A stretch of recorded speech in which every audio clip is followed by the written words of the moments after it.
ಜಾಸ್ತಿ ಆಗ್ತದೆ.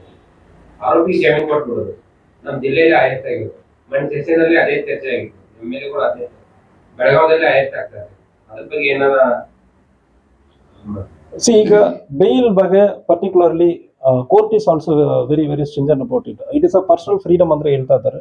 ಸೊ ನಮ್ಮ ಪ್ರಯಾರಿಟಿ ಏನಂದ್ರೆ ಕೇಸಲ್ಲಿ ಇನ್ವೆಸ್ಟಿಗೇಷನ್ ಅನ್ನು ನಾವು DSP ಅಲ್ಲಿ ಸ್ಟಾರ್ಟ್ ಮಾಡಿ SP ಬರ ನಾವು ಪರ್ಸನಲ್ ಆಗಿ ನಾವು ಸೂಚನೆಗಳು ಕೊಡ್ತೀವಿ. ಒಂದು ಕೇಸಲ್ಲಿ ಏನೇನು ಎವಿಡೆನ್ಸ್ ಕಲೆಕ್ಟ್ ಮಾಡಬೇಕು. ಮೋಸ್ಟ್ ಆಫ್ ದ ಟೈಮ್ ನಾವು ಓರಲ್ ಸ್ಟೇಟ್ಮೆಂಟ್ ಮೇಲ್ಗಡೆ ನಾವು ಎವಿಡೆನ್ಸ್ಗೆ ಹೋಗ್ತೀವಿ. ಸೊ ಓರಲ್ ಸ್ಟೇಟ್ಮೆಂಟ್ ಆದಮೇಲೆ ಒಂದು 5-6 ವರ್ಷ ಆದಮೇಲೆ ಕೇಸ್ ಬರುವಾಗ ಓರಲ್ ಸ್ಟೇಟ್ಮೆಂಟ್ ಅನ್ನು ತಿರುಗಿ ಮಾತಾಡ್ತಾರೆ. ಸೊ ಈಗ ಮೆಟೀರಿಯಲ್ ಎವಿಡೆನ್ಸಸ್ ಮತ್ತು ಸೋಕೋ ಟೀಮ್ ಇರ್ತದೆ ಜಿಲ್ಲೆಯಲ್ಲಿ, ಪ್ರತಿ ಜಿಲ್ಲೆಯಲ್ಲಿ ಸೋಕೋ ಟೀಮ್ ಇರ್ತದೆ. ಸೊ ಮ್ಯಾಕ್ಸಿಮಮ್ ನಾವು ಮೆಟೀರಿಯಲ್ ಎವಿಡೆನ್ಸ್ ಮೂಲಕ ನಾವು ಕೇಸನ್ನು ನಾವು ಕನ್ವಿಕ್ಷನ್ಗೆ ತಗೊಂಡು ಹೋಗೋದಕ್ಕೆ ಪ್ರಯತ್ನ ಮಾಡ್ತೀವಿ. ಸರಿ, ನಾಳೆ ಸೌದತ್ತಿಯಲ್ಲಿ ಜಾತ್ರೆ ಸ್ಟಾರ್ಟ್ ಆಗ್ತದೆ. ನಾಡಿದ್ದಿಂದ 1.5 ತಿಂಗಳು ಲಕ್ಷಾಂತರ ಭಕ್ತರು ಸೇರ್ತಾರೆ. ಅಕ್ರಮ ಮದ್ಯ ಮಾರಾಟ ಜೋರಾಗಿ ನಡೀತಾ ಇದೆ ಸರ್. ಮತ್ತೆ ಪ್ರತಿ ಬಾರಿ ಹೇಳ್ತಾರೆ ಹಿಂಗ್ ತಡೆಗಟ್ಟೆ ಅಂತವ್ರೆ ಆದೇಶ ಕಾಲ ಸೀಮಿತ ಆಗಿದೆ. ನೀವೇನಾದ್ರೂ ಅದಕ್ಕೆ ವಿಶೇಷ ಮಾಡ್ತೀವಿ? ಬಹುತೇಕ ಅಲ್ಲಿ ಇರುವಂತ ಎಲ್ಲ ಅಂಗಡಿಯಲ್ಲಿ ಮಾಡ್ತಾರೆ. ಅಲ್ಲಿ ಪೊಲೀಸರು ಇರ್ಬೋದು, ಜೊತೆಗೆ ಅಲ್ಲಿ ಅವಕಾಶ ಯಾರ ಭಯನೂ ಇಲ್ಲ ಸರ್ ಅವರಿಗೆ? ಇಲ್ಲ, ಇದ್ರ ಬಗ್ಗೆ ನೀವು ಮಾಹಿತಿ ಕೊಟ್ಟಿದ್ದೀರಿ. Will work on it, raid ಮಾಡ್ತೀವಿ, ಇದ್ರ ಬಗ್ಗೆ ತಡೆ ಕಟ್ತೀವಿ. ಎಲ್ಲ ವಾಟರ್ ಬಾಟಲ್ ಸೇಲ್ ಮಾಡ್ತಾರೆ. ಓಕೆ, ಇಲ್ಲ ಮಾಹಿತಿ ನೀವು ಈಗ ಕೊಟ್ಟಿದ್ದೀರಲ್ಲ, ವಿಲ್ ವರ್ಕ್ ಆನ್ ಇಟ್. ನಾವು ಪರ್ಸನಲ್ ಆಗಿ ನಾನು ಬರ್ತೀನಿ. ಸೊ ಫಸ್ಟ್ 2-3 ಡೇಸ್ ಇಲ್ಲಿ ಲೋಕಲಿ ಪರಿಚಯ ಮಾಡಿಕೊಂಡು ಏರಿಯಾ ವಿಸಿಟ್ ಮಾಡಿ ಆದ್ಮೇಲೆ ಫಾರ್ ಶೋರ್ ಅಲ್ಲಿ ಬರ್ತೀನಿ. Stringent action will be taken. So ಯಾವುದೇ ಇರುತ್ತಂದ್ರೆ, ಸೊ ಮೀಡಿಯಾವರೆಗೂ ಒಂದು small request. So you have full freedom to criticise us. ನಮ್ಮ ಕೆಲಸ ಸರಿಯಾಗಿ ಮಾಡಿಲ್ಲ ಅಂದರೆ 100% you have to right.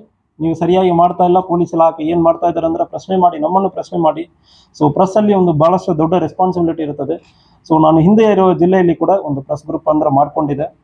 So criticise ಮಾಡ್ತಾ ಇದ್ದಾರೆ, ಇಲ್ಲಿ ಕೆಲಸ ಆಗ್ತಾ ಇಲ್ಲ ಅಂದರೆ ಹೇಳ್ತಾ ಇದ್ದಾರೆ. ಆ criticism improve the policing. So ಯಾವಾಗ ಒಳ್ಳೆ ಕೆಲಸ ಆಗ್ತದೋ ಆ ರೀತಿಯಲ್ಲಿ ಅವಾಗಲೂ ಚೆನ್ನಾಗಿ ಬರೀತಾ ಇದ್ದಾರೆ. So will B giving all the information flow ನಮ್ಮ DPOಲಿಂದ ನಿಮಗೆ ಬರ್ತದೆ. ನೀವು ಯಾವುದೇ ಪೊಲೀಸ್ ಸ್ಟೇಷನ್ಗೆ ಮಾತಾಡಬೇಕು, ಕರೀಬೇಕಂದ್ರೆ ಯಾವುದೂ ಸಮಸ್ಯೆ ಇರಲ್ಲ. ಎನಿ ಇನ್ಫಾರ್ಮೇಷನ್ ನಮ್ಮ ಆಫೀಸ್ಲಿಂದ ನಾವೇ ನಿಮಗೆ ಕೊಡ್ತೀವಿ. ಪ್ರೆಸ್ ಗ್ರೂಪ್ಲಿಂದ ಅಫಿಷಿಯಲಿ ಪ್ರೆಸ್ ರಿಲೀಸ್ ಮಾಡ್ತಾ ಇದ್ವಿ. ಈಗಲೂ if you want to know about it, media group ಇನ್ನೂ ಇದೆ. ನಾನು ಲಾಸ್ಟ್ ಕಳೆದ ಎಲ್ಲಿ ಕೆಲಸ ಮಾಡಿದ್ದೀನೋ ಆ ಜಿಲ್ಲೆಯಲ್ಲಿ ಇನ್ನೂ ಕೂಡ ಅವ್ರಿಗೆ ಮಾಹಿತಿ ಕೊಡ್ತಾ ಇರ್ತೀನಿ. ಸೊ ಮಾಹಿತಿಗೆ ತಪ್ಪು ಮಾಹಿತಿ ಹೋಗೋದಕ್ಕಿಂತ ಅಫಿಷಿಯಲಿ ಎನಿ ಇನ್ಫಾರ್ಮೇಷನ್ ಅಫಿಷಿಯಲಿ ನಮಗೆ ಬರ್ತದೆ. So will be communicating all the informations. ಯಾವುದೇ ಸಮಸ್ಯೆ ಇರುತ್ತೆ ಅಂದರೆ ನಮಗೆ ಮಾತಾಡಬಹುದು. So you have all the freedom to criticise us. ಈಗ ಇವತ್ತು ಅಧಿಕಾರ ಸ್ವೀಕಾರ ಮಾಡಿದ್ದೀರಾ. ಬೆಳಗಾವಿ ಜಿಲ್ಲೆಯ ಜನತೆ, ನೀವು ಅಪ್ಪಲ್ಲಿ ಬರುವಂಥ ಜನರಿಗೆ, ಸಾರ್ವಜನಿಕರಿಗೆ ತಾವು ಏನು ಹೇಳಿ? ಸಾರ್ವಜನಿಕರಿಗೆ ಒಂದು ನೀವು ಪ್ರಶ್ನೆ ಮಾಡಬೇಕು. ಯಾರು ತಪ್ಪು ಮಾಡ್ತಾರಂದ್ರೂ ನಿಮಗೆ ಒಂದು ಅನ್ಯಾಯ ಮಾಡುವ ಸಂದರ್ಭದಲ್ಲಿ ನೀವು ಖಂಡಿತವಾಗಿ ಪೊಲೀಸ್ ಸ್ಟೇಷನ್ಗೆ ಬರಬೇಕು. ಒಂದು ವೇಳೆ ಪೊಲೀಸ್ ಸ್ಟೇಷನಲ್ಲಿ ಕೆಲಸ ಆಗಿಲ್ಲ ಅಂದರೆ ದಯವಿಟ್ಟು ನಮ್ಮ ಕಡೆ ಬರಬಾರ್ದು. ನಾವು 100% ಕ್ರಮ ಕೈಗೊಳ್ತೀವಿ. ಸೊ ನಮ್ಮ ಆಫೀಸಲ್ಲಿ ನಿಮಗೆ ನ್ಯಾಯ ಸಿಗ್ತದಂದ್ರೆ ಅದು ಒಂದು ಐ ಕ್ಯಾನ್ ಅಶ್ಯೂರ್ ಯು.